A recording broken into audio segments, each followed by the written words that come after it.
Now, where did we leave off?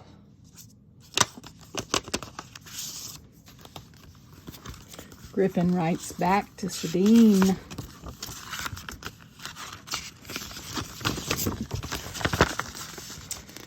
Sabine, it is all very well for you to take this telepathic link between us matter-of-factly. You've had years to adjust to it, and no doubt your society teaches patience and acceptance. Mine teaches obsessive, logical inquiry. I'm just sticking to my programming. No, that's ungenerous of me. I promise to grit my teeth and try to allow things to unfold as they will. I'm kicking myself for not figuring out that you were the stamp designer. Looking back at the cards, it's obvious. When I saw the parrot postcard the first time, I assumed you copied it from the stamp. I apologize for so grossly underestimating your talents. What a great job you have. You wouldn't care to swap, would you? The college geometric paintings of mine had no hidden language to them. They were an example of what happens when you take an interesting concept, though, to its ultimate conclusion. It's meaningless. Forget about them. It embarrasses me to think of them. Art for art's sake is best quarantined here in the old world. I crave an art that passionately transcends the mundane instead of being a device for self-deception. Enough! I'll tell you about myself, although I'm not certain where or what there is to say. I don't have any close friends. I keep my own company most evenings. I work in my studio. Maybe this isn't the best way to go about it. I'm making myself sound appallingly dull. I'll try again. Yesterday I was in town, the center of London. During the afternoon, talking with a card distributor. I didn't want to go back to the studio, so I shambled into the National Gallery. I reckoned I had 10 minutes before the guards started slinging us out. When I've only got a short period of time like that, I pick a painting and try to dissolve myself into it. Without consciously making any decision, my feet took me to Paolo Uccello's George and the Dragon. Do you know it? I'd been standing in front of it for a while, my mind a vacuum, when I had one of those moments of profoundly shocking insight. There was a life laid out before me. I'd charge around on a toy white horse, lance in hand, wearing a funny shining armor that wouldn't protect me from a cigarette lighter, let alone a dragon's breath. I attack these pet dragons in order to release beautiful maidens who will, I assume, reward me. They, however, are utterly indifferent. They don't care to be released, and I've been fooling myself with a fake sense of purpose. Like George, my back is turned to an infinite sky, filled with violent spirals of silver clouds. As you might guess, this revolution had something of a deflating effect on my mood, and I trailed out to Trafalgar Square, determined to take it out on the pigeons. But hounding the winged rats made me feel like St. George again. Defeated, utterly gloomy, I crawled out a number 4 bus and headed home to South End Green. I tried to paint, but got nowhere.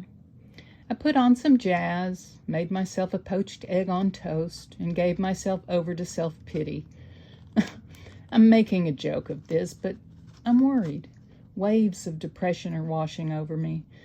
I've started to see Vereker in crowds, and I feel like I'm slipping into my own drowning pool.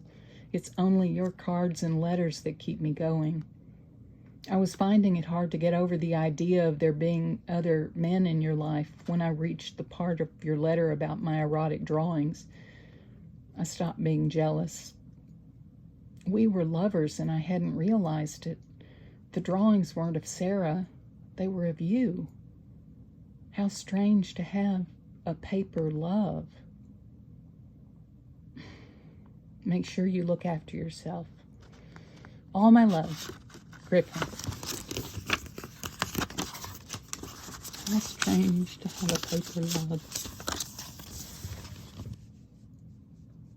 Beautiful.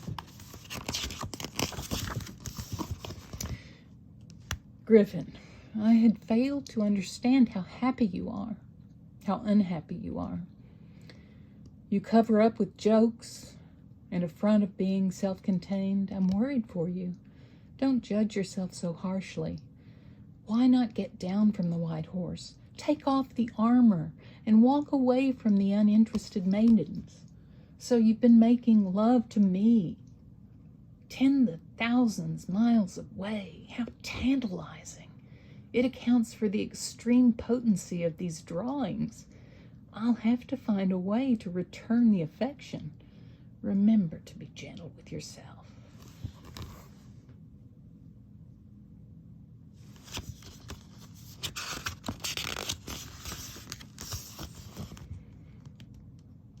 Sabine, when you found me, I thought my loneliness had gone for good.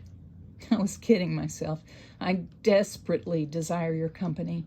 I haven't talked to anyone in 3 days. I was sure I was going to start seeing your pictures like you see mine. I've tried so hard. I've concentrated. I've meditated. I've done everything except stand on my head, and I get nothing, not a flicker.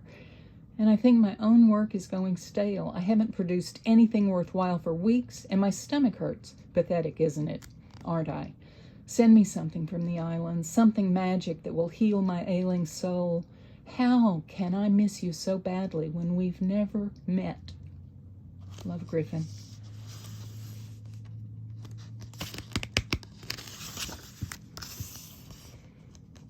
Griffin, I miss you too. If you don't see my pictures, there's a good reason. Sometimes willpower alone cannot make things happen. As for your work being stale, I disagree. What I see is not staleness, it's change. I feel you moving to your dark side. Give your shadow a chance to unveil itself. You said that Griffin Cards was dedicated to your perception of the universe. Then let the cards reflect the night. Island magic works on island souls. You and I will heal each other. Sabine.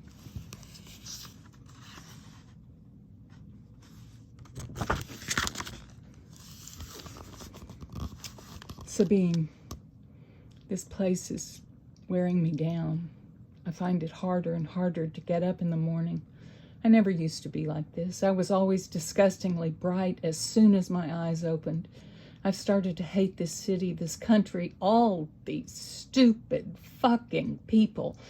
I almost got into a fight in the cafe yesterday. I was sick of being alternately ignored and abused by the waiter and the waitress.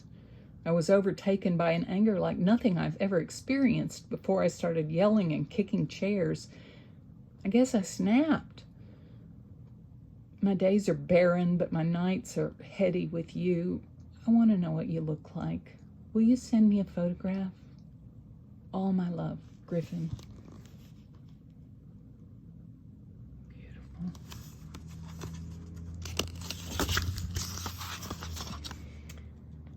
Griffin, a photograph would not be possible. I offer myself in paint instead. It's self-flattering, but that's our prerogative as artists, to record ourselves the way we wish.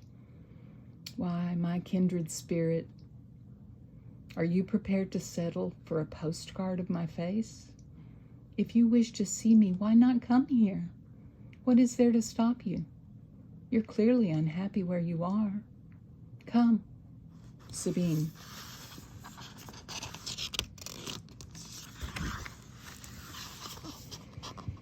Sabine, things have become so difficult I mustn't write again.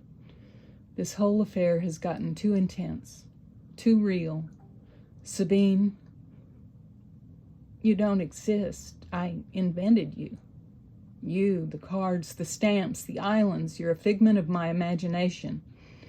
I was lonely and I wanted a friend, but I'm almost out of control. I started to think I'm in love with you. Before it takes me over, it has to stop. Goodbye, Griffin.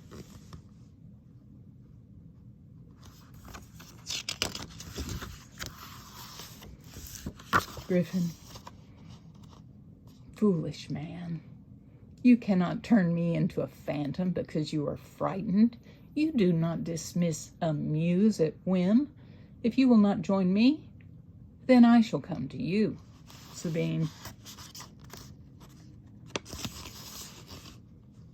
These postcards and letters were found pinned to the ceiling of an otherwise empty studio at Griffin Moss.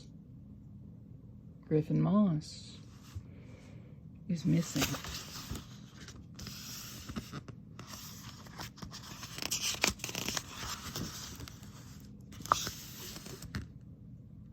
Griffin Moss is indeed missing.